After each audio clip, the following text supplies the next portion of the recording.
Salutations! Après avoir traité de séries originales japonaises comme Flip Flappers, Black Fox, etc., encore des séries adaptées de manga comme l'Attaque des Titans par exemple. On a décidé aujourd'hui de parler d'une série d'animation bien française, adaptée d'une bande dessinée, elle aussi bien évidemment française, qui prend beaucoup d'inspiration du manga japonais. Et il s'agit de Last Man.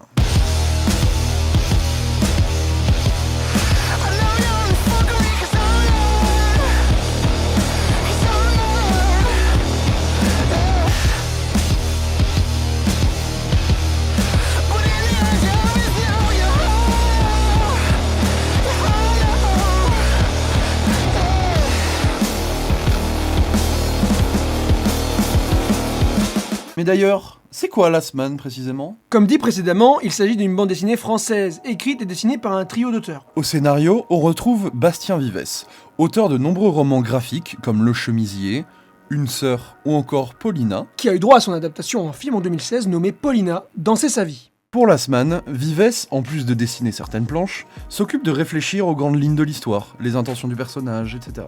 Toujours au scénario, on retrouve Balak, qui est un dessinateur de BD et réalisateur de séries d'animation telles que les Cassos, dont il est le créateur, ou encore Vermine et Pipoudou and the Super Perfect Friend.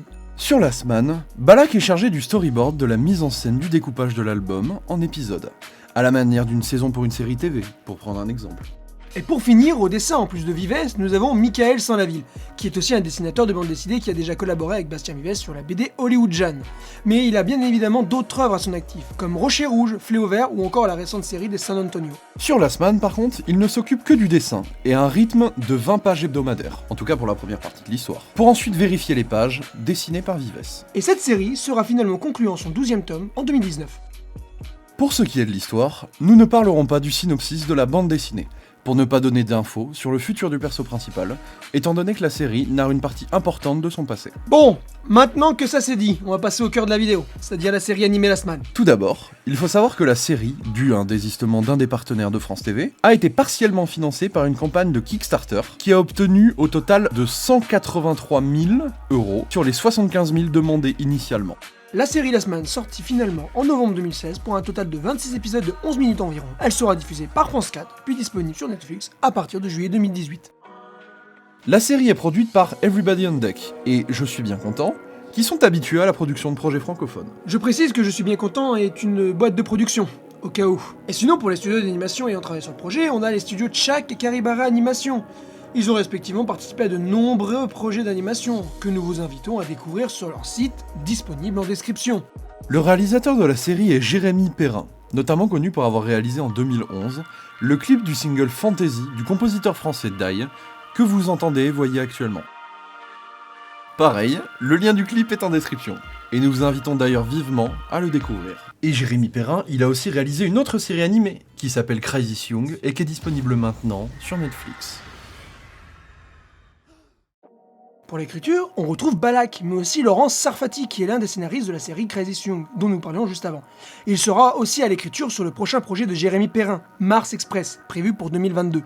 Pour la composition musicale, nous avons un duo, en la personne de Fred Avril et Philippe Monteil, qui, eux aussi, ont participé à Crazy Young, et seront d'ailleurs de la partie pour le film Mars Express. Et reporteront d'ailleurs pour Last Man, en 2017, la récompense de la meilleure musique de série animée européenne. L'OST aura droit, donc, à sa sortie vinyle. Bon allez, enfin, on va pouvoir parler pourquoi cette série déglingue, et expliquer un peu le synopsis de la série, sans vous la spoiler évidemment. Tout d'abord, avertissement.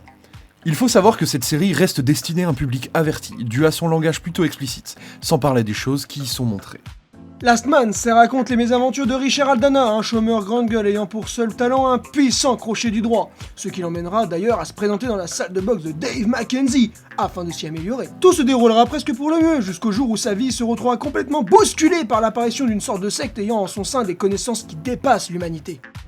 Pour les gens qui se posent la question, non, la série n'adapte pas la BD, mais se trouve être une origin story de Richard Aldana, protagoniste central de la BD. Et non, il n'est pas obligatoire de voir la série pour apprécier la lecture de l'œuvre originelle, même si en faisant cela, on détient des clés de lecture plus complètes, évidemment. Cette série est d'ailleurs très prenante, dû à son format court qui donne qu'une envie, c'est d'enchaîner tous les épisodes d'un coup, ce qui fut mon cas. Mais la série a bien plus de qualité que ça, ne vous inquiétez pas. En effet, la musique de Avril et Monteil s'incruste à la perfection en tout. Sans parler des doubleurs et doubleuses, qui sont toutes et toutes géniaux, de Martial Leminou à Vincent Ropion, ou encore à Patrick Béthune. Les habitués des animés en VF seront contents de les retrouver. Et si vous avez déjà dévoré la saison, ne vous en faites pas. Last Man, il y a encore des choses à faire. Déjà Sexy Seren, la BD alternative un petit peu sexy, sortie en 2014. Il y a aussi le spin-off, intitulé Last Man Story, Soir de match, qui parlera plutôt du personnage de Ash, très peu présent dans l'animé, voire en fait même quasi absent. Il y aura évidemment la saison 2 pour 2022 qui sera réalisée par Jérémy O'Haro, qui est assistant directeur de la saison 1. Et cette fois, préparez-vous, la saison 2 nommée Heroes sera composée de 6 épisodes de 45 minutes. Ça promet du lourd. En tout cas moi, j'ai super hâte. On espère que cet épisode consacré à ce qui reste pour nous l'une des plus belles adaptations de bande dessinée française vous aura plu. On se dit à une prochaine, c'était Sako Bros. Salut!